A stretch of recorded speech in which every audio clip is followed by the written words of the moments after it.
Yes, Travelers has developed a new type of bond form. We call it an expedited dispute resolution bond form.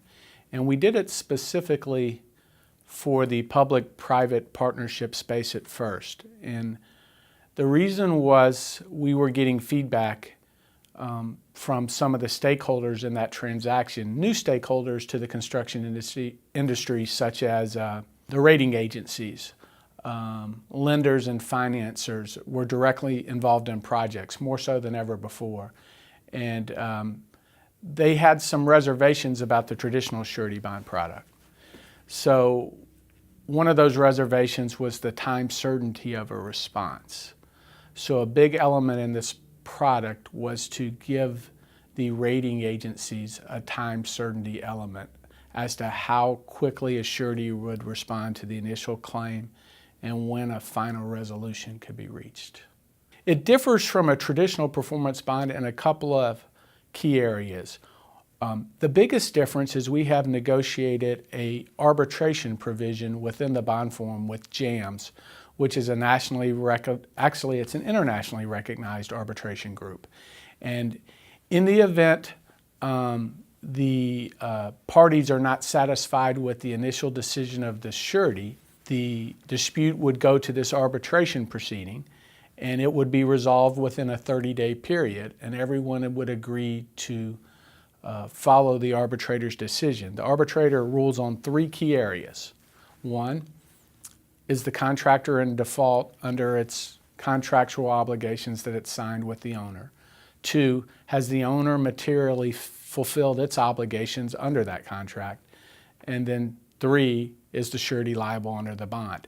Those are the only three questions the arbitrator is going to consider. And his ruling will be binding. Everyone will agree to follow it. It's subject to appeal, however. But while the appeal is taking place, people must follow through with the arbitrator's decision. If it's ultimately reversed by a court of law, that's fine, but the project continues. So I think the key element that we're changing is we're giving owners and other stakeholders time certainty to know that the project will continue, and we've kind of combined with the contractor in the importance of the project schedule. This bond form is much more in tune with the project schedule and how important that is to all the stakeholders. They're more appealing to the various stakeholders, I think, for several reasons. We'll start with the contractors. Many, especially U.S.-based contractors, have limited access to credit lines, and letters of credit or other types of demand security are difficult for them to get. So they may have the capability to perform a project, but they're unable to easily provide the project security. So that's one of the primary reasons for the contractors. The other reason is, and I'm trying to describe this well, but it's like gambling where the other side has all the cards. So with a letter of credit, the owner has a unilateral right to make a decision, and no third party looks at that and says that's fair. So it's sort of like what Roger Goodell did to Tom Brady. In other words, he was the judge, the jury, and the executioner, and ultimately there was no right to appeal it to anyone else. He had to accept that verdict, and that he being Tom Brady. And it's kind of like that for the contractor here. If they're in a dispute and the owner disagrees, the owner's going to say, well, that's fine. We're just going to tell you you're in default and take your $30 million.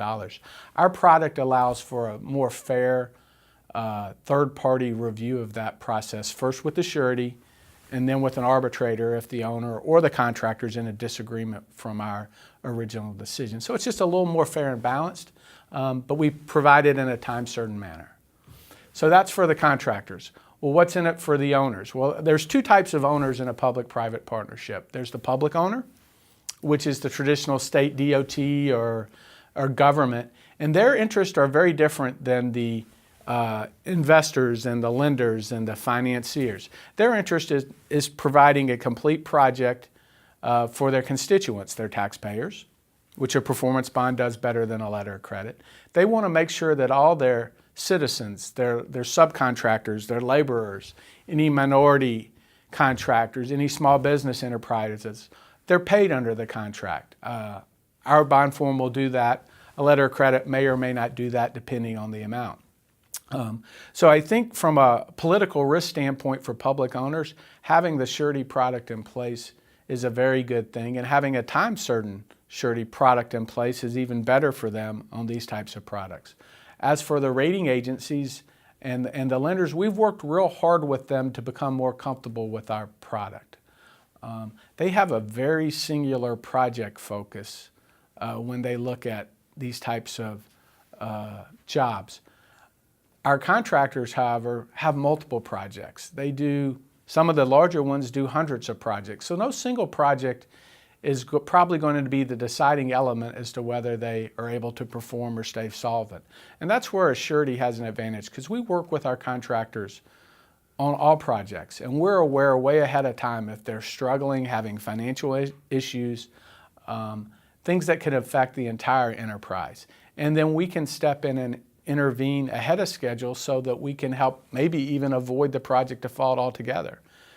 That's often what happens with a large claim, is the contractor's not able to pay its bills, but we step in behind the scenes and make sure that that happens. So we've spent a lot of time with the rating agencies, the lenders, helping them to understand the product, and we've tried to take away the schedule uncertainty so they know that their investors will be paid in a timely manner if that's the ultimate decision.